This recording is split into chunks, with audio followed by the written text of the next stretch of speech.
तर मित्रांनो, जर शेतीमधून भरपूर नफा जर कमवायचा असेल तर तुम्हाला योग्य पीक अगदी योग्य वेळेत लावता आलं पाहिजे, जेणेकरून त्या पिकाचं उत्पादन अशा काळात चालू होईल की त्यावेळेस बाजारामध्ये त्याला मोठी मागणी असेल, त्यामुळे चांगला रेट मिळू शकेल आणि तुमचं शेतीमधून निघणारं उत्पन्न त्या ठिकाणी वाढू शकेल। मग मित्रांनो, त्यामुळेच आज मी या व्हिडिओमधून तुम्हाला 5 अशी पिके सांगणार आहे की जी तुम्ही एप्रिल आणि मे मध्ये त्याची जर लागवड केली तर मित्रांनो ही पिके तुम्हाला नक्कीच मालामाल करू शकतात। आणि मित्रांनो, जर ही पिके जर तेजीत सापडली तर मित्रांनो शेतकऱ्याला करोडपती होण्यापासून कुणीच रोखू शकत नाही। मित्रांनो, मी या व्हिडिओमधून तुम्हाला ही पिके कुठली आहेत, याला कुठलं वातावरण पाहिजे, काय कंडिशन असायला पाहिजे, व्यवस्थापन कसं असायला पाहिजे हे तर सांगणारच आहे। त्याचबरोबर प्रत्येक पिकाचं खर्चाचं आणि उत्पन्नाचं गणित सुद्धा अगदी वास्तविक प्रॅक्टिकल पद्धतीने करून दाखवणार आहे। आणि मित्रांनो, व्हिडिओच्या शेवटी अतिशय महत्त्वाची माहिती की मित्रांनो, उन्हाळ्याच्या काळामध्ये पाण्याची टंचाई, उष्णता या दोन्ही गोष्टींना मात करून कसं आपण पिकाचं उत्पादन वाढवू शकतो, जेणेकरून आपलं उत्पादन अगदी जबरदस्त राहील। तर त्यामुळेच मित्रांनो, हा व्हिडिओ शेवटपर्यंत पाहता। चॅनलला जर नवीन असाल तर जरूर सबस्क्राइब करून शेजारील बेलचं बटन दाबा। चला तर मित्रांनो, पाहूयात एप्रिल मे मध्ये लागवड केल्यानंतर शेतकऱ्याला मालामाल करणारी 5 पिके।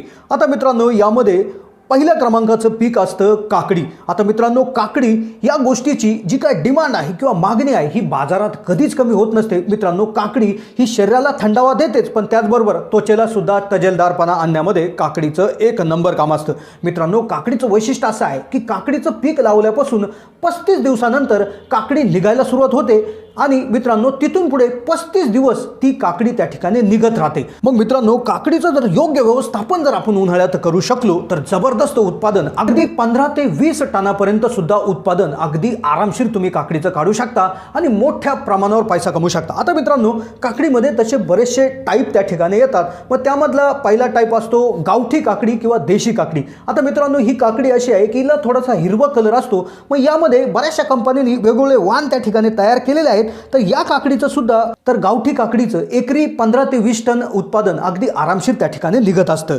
आणि या गावठी काकडीच्या हिरव्या कलरमुळे आणि त्याचबरोबर हिच्या विशिष्ट चवीमुळे मार्केटमध्ये या काकडीला नेहमी चांगला भाव मिळत असतो आणि त्यामुळे ही काकडी केलेली आपल्याला परवडत सुद्धा असते।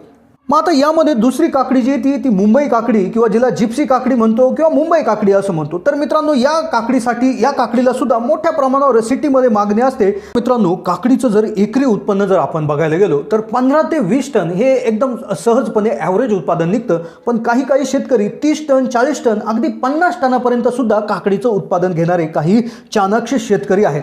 मग मित्रांनो, काकडी पिकाची गंमत अशी असते की काकडी पिकाचं जे काय उत्पादन पीक लावल्यापासून 35 दिवसांनी चालू होतं तर याचे बरेचसे तोडे त्या ठिकाणी होतात। मग आता समजा जर तुमचे तोडे चालू झाल्यानंतर तुमच्या 1-2 तोड्यांना जरी चांगला भाव मिळाला तरी अगदी मालामाल करणारं हे पीक असतं। मग आता बघूयात यांनी आपल्याला एकरी किती पैसे मिळू शकतात। मग आता उदाहरणार्थ जर आपण असं गृहीत धरलं की 20 टन आपलं काकडीचं जर उत्पादन जर निघालं असेल आणि आपल्याला ॲव्हरेजमध्ये 15 रुपये किलोचा जरी भाव मिळाला तर जवळपास 2 महिन्यामध्ये 3 लाख रुपये आपल्याला मिळतील। आणि मित्रांनो, बऱ्याचशा काकडीच्या झाडांना तारा बांबूंचा खर्च असतो, तो जर आपण पकडला तर 1 ते 1.5 लाख रुपये जरी खर्च पकडला तर जवळपास 1.5 ते 2 लाख रुपये निव्वळ शिल्लक तुमची काकडीमधून त्या ठिकाणी राहत असते। मग आता तुम्ही कदाचित म्हणाल की उन्हाळ्यामध्ये पाण्याची पंचायत होते, उष्णता इतकी असते, तर काकडी कसं टिकाव धरेल। तर मित्रांनो, त्याविषयी सुद्धा माहिती मी तुम्हाला व्हिडिओच्या शेवटी सांगणार आहे की ज्याने उन्हाळ्यात सुद्धा तुम्ही या 5 पिकांचं उत्पादन कसं वाढवू शकता ते तुम्हाला समजून जाणार आहे। तर मित्रांनो, लिस्टमधलं दुसरं पीक असतं टोमॅटो। आता मित्रांनो, टोमॅटोला मागणी ही वर्षभर प्रचंड असते, पण याचा रेट किंवा याचा भाव हा कधीच स्थिर नसतो। वाढायचे चान्सेस कमी असतात पण कमी व्हायचे चान्सेस हे कायम असतात। मग आता रेट जर स्थिर नसतील तर आपण आपल्या टोमॅटो पिकाची लागवड करत असताना एक हिशोब आपण डोक्यात धरला पाहिजे की आपल्याला आपलं उत्पादन त्या ठिकाणी वाढवायचं असतं। मग आपण जवळपास टोमॅटोचं एकरी उत्पादनाचं उद्दिष्ट हे 30 टन ठेवायला पाहिजे।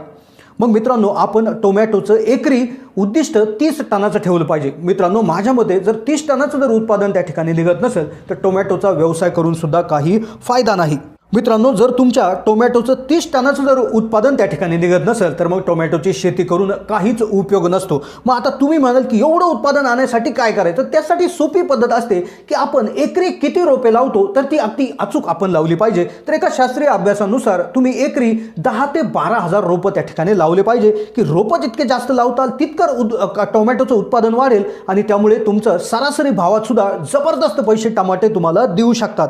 आता टोमॅटोचे सुद्धा दोन प्रकार पडतात. एक थोडासा जाड सालीचा येतो, एक थोडासा पातळ सालीचा येतो. आता यामध्ये जाड सालीचा जो असतो तो एक्सपोर्ट क्वालिटीचा असतो आणि जो जास्त काळ टिकतो, ज्याला रोगराईचं प्रमाण अगदी कमी असतं. तर तुम्ही तुमच्या वातावरणानुसार, जमिनीच्या परिस्थितीनुसार तुम्ही अगदी वाणाची व्यवस्थित माहिती घेऊन त्या ठिकाणी वाण लावलं पाहिजे. आता मित्रांनो, याचं उत्पादन 30 टन हे आपण थोडंसं गृहीत धरूयात. मग आता नेमकं याचं आपल्याला पैसे किती मिळू शकतात एकरी? तर एकरी 30 टनाचं उत्पादन जर आपण याच्यामध्ये गृहीत जर धरलं आणि आपल्याला ॲव्हरेज 15 रुपये जरी भाव मिळाला तर जवळपास 4.5 लाख रुपये तुम्हाला टोमॅटोच्या याच्यामधून मिळत असतात.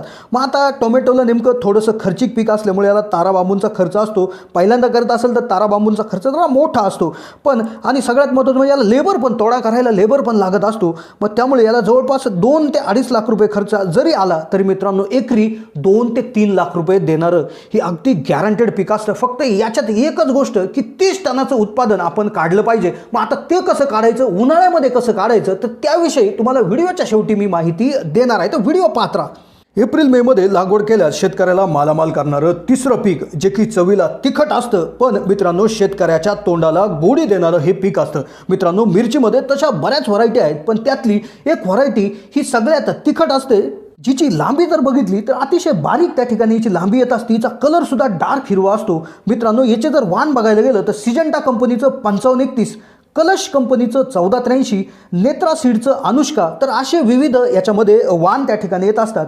हे वाण सुद्धा अगदी चांगले आहेत. याला कुठल्याही प्रकारचं व्हायरसचं त्या ठिकाणी प्रमाण याच्यामध्ये कमी असतं. आणि मित्रांनो, या मिरचीची खासियत अशी आहे की याला मार्केटमध्ये दुसऱ्या मिरच्यांपेक्षा गॅरंटेड जास्त भाव मिळत असतो. मित्रांनो, ही इतकी तिखट असते की जर 10 माणसांची जर भाजी करायची असेल तर 2च मिरच्या जरी वापरल्या तरी चालतात. तर मग याच्यावरून तुम्ही लक्षात घेऊ शकता की ही किती तिखट असते. आता मित्रांनो, या मिरचीचं जर उत्पादन बघायला गेलं तर 15 ते 20 टनाचं उत्पादन तुम्ही याने सहज काढू शकता. मग 15 टनाचं जरी आपण उत्पादन धरलं तर जवळपास 4.5 लाख रुपये आपले होतात. मग यामधून 1.5-2 लाखाचा जरी खर्च आपण वजा केला तरी 3 ते 4 लाख रुपयाचा निव्वळ नफा या मिरचीमधून तुम्हाला शिल्लक राहत असतो. आता मित्रांनो, पुढचं पीक असं आहे की ज्याचं भारतामध्ये जेव्हापासून fast food, Chinese, pizza, burger चालू झाले तेव्हापासून या पिकाची इतकी डिमांड वाढली की ती परत कधीच कमी होणार नाही. तर ते पीक असतं ढोबळी मिरचीचं पीक. आता मित्रांनो, ढोबळी मिरचीला बेल पेपर कॅप्सिकम असं म्हणतात. याच्यामध्ये सुद्धा 2 व्हरायटी येतात, एक थोडीशी मोठ्या साईजची, एक छोट्या साईजची. मोठ्या साईजची ही हॉटेल लाईनला चालते, छोट्या साईजची ही लोकल मार्केटला चालत असते. मित्रांनो, ढोबळी मिरचीचं वैशिष्ट्य असं आहे की हिचं उत्पादन अगदी मोठं निघतं, अगदी मोठ्या प्रमाणावर याचं उत्पन्न शेतकरी काढत असतात. आणि मित्रांनो, ढोबळी मिरचीला सरासरी भावसुद्धा अगदी चांगला मिळत असल्यामुळे हे पीक तुम्हाला कायमस्वरूपी अगदी चांगलं त्या ठिकाणी पडू शकतं. आता मित्रांनो, ढोबळी मिरचीचं उत्पादन किती निघतं तर एकरी जवळपास 25 ते 50 टन आपण आरामशीर ढोबळी मिरचीचं उत्पन्न काढू शकतो. मग आता सरासरी जर आता याचं आपल्याला फायदा पैसे किती मिळतील? आता जर 20 ते 25 रुपये जर आपण सरासरी भाव पकडला तर जवळपास 10 लाखापर्यंत आपल्याला उत्पन्न मिळतं. आणि यातून याला थोडासा खर्च लेबरचा जास्त आहे, तर तो जर आपण वजा केला 3 ते 4 लाख जरी खर्च पकडला तरी एकरी 6 लाख रुपये देणारं हे एकमेव पीक त्या ठिकाणी उपलब्ध आहे.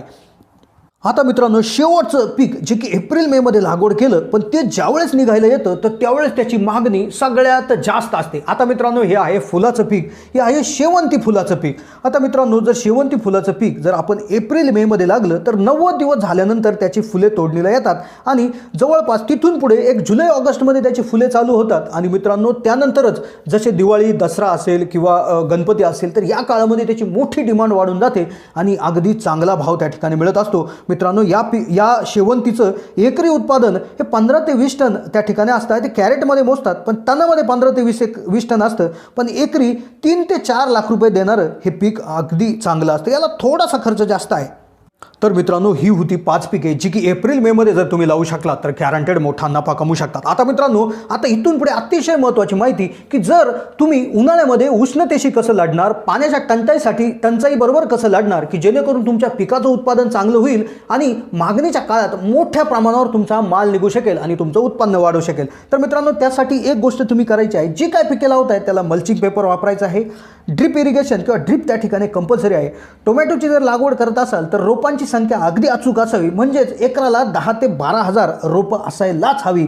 आणि जर टोमॅटोचं उत्पादन हे 30 टनापेक्षा कमी निघायलाच नाही पाहिजे, नाहीतर लावलं नाही तरी चालेल. त्यानंतर तुमचं जे नियोजन आहे ते अतिशय कमी खर्चात उत्कृष्ट नियोजन पाहिजे. लेबरचं प्रॉपर प्लॅनिंग केलेलं पाहिजे, कमीत कमी लेबरमध्ये काम करून घेतलेलं पाहिजे. आणि सगळ्यात महत्त्वाची गोष्ट म्हणजे तुम्ही तुमच्या गावानुसार, तुमच्या मार्केटनुसार, तुमच्या परिस्थितीनुसार योग्य वाहनाची निवड करणं सुद्धा अतिशय महत्त्वाचं असतं. तर मित्रांनो, या 4-5 गोष्टी जर तुम्ही अगदी व्यवस्थितपणे पाळल्या तर तुमचं उत्पादन तर वाढेलच, पण त्याचबरोबर एप्रिल मे मध्ये लागवड केल्यामुळे मार्केटमध्ये सुद्धा मोठ्या प्रमाणावर भाव मिळाल्याशिवाय राहणार नाही. तर मित्रांनो, कसा वाटला व्हिडिओ मला कमेंटच्या माध्यमातून कळवा. चॅनलला जर नवीन असाल तर जरूर सबस्क्राईब करून शेजारील बेलचं बटन दाबा.